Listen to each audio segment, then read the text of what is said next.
Hello guys, so I got some kale powder, kale flowers or kale leaves, and I decided I have them here, and I wanted to make a powder from it. So I'm going to put this in my dehydrator. Kale is a superfood, and you would absolutely enjoy the nutrients that comes with it. I would make sure to put some of the work in the comment section or the description or the caption, I mean.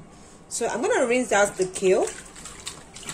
I'm going to make sure I rinse them all out because I got them from the open market. I've had them since yesterday, so I need to quickly sort it out before and then drain it here. They are going into my dehydrator. So if I try to use their oven for this, I have not tried to use an oven for dehydrating before. But if you have tried it, please let me know in the comment section how it turned out, and I'll probably try it someday. So I'm going to rinse it out.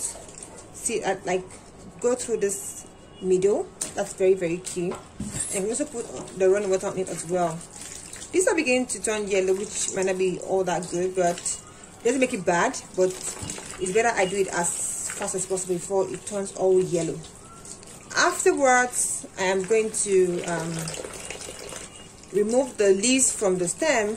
The reason being that the stem would take a longer time to dehydrate, and I don't want to slow down the process. If I want, I can go back to doing this, or maybe just putting a few sticks alongside the leaves to see how it turns out.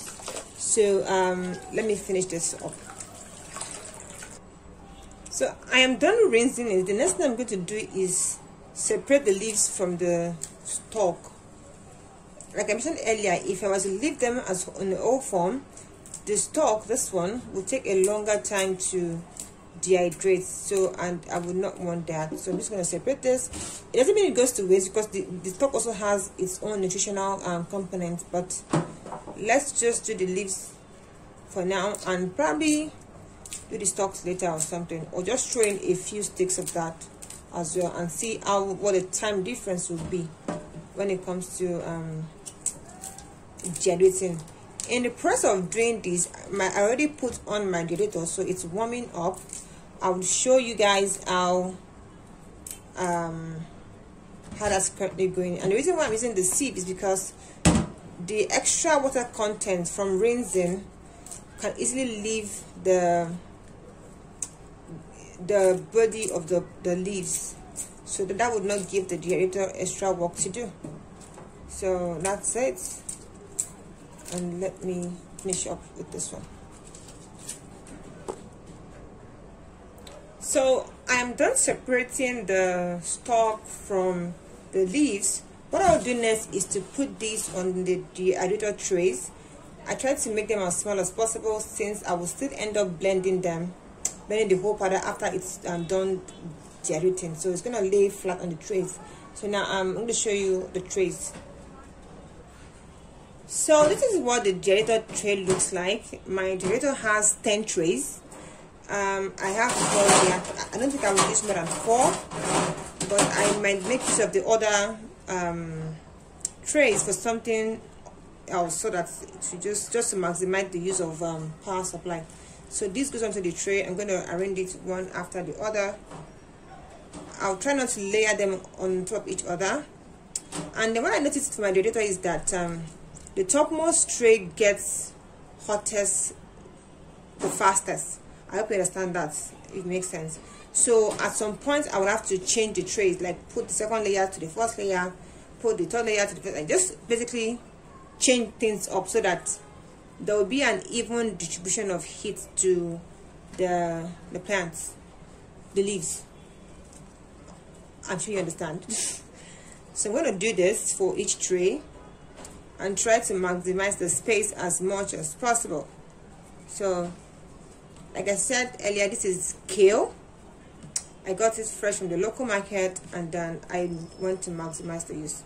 So let me I'm done with this one, so I'll do the other one next, and that's how it's to go until I'm done with the whole thing.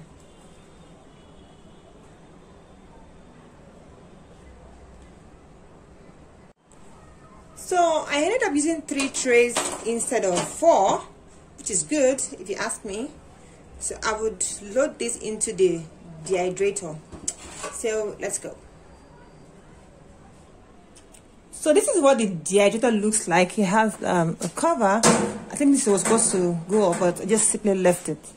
So for this one, it's currently on. I just put it on, and I'm gonna put the temperature to 90 degrees centigrade, and the time to, let me say, 5 hours. I don't know how this will take. How long this will take? Let me do 6 hours. So up next, I'm going to load the trays into the dehydrator. Now for this one, I mentioned earlier that the topmost tray gets the hottest. So this one gets the hottest. So let me use the second layer since the leaves are a bit on the bulky side, and I'm going to use this one next. So there will be an even distribution of in goes two. You can always rearrange these ones if you're not using them. And then in goes the last tray. So I'll put this one here. And that's, so then you close it, and then you wait for your 6 hours. So let me show you what the top looks like.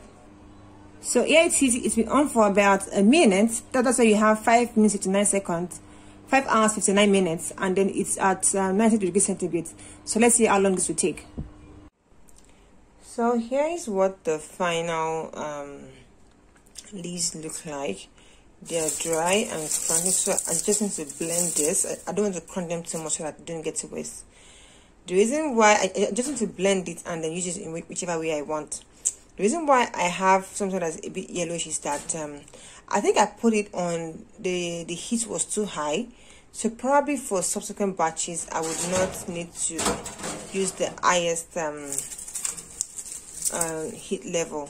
That aside, at the last minute, I decided to add the stalks there. So these ones are still drying. It might take a while, but just to show you guys that. So that's my kale powder in the making.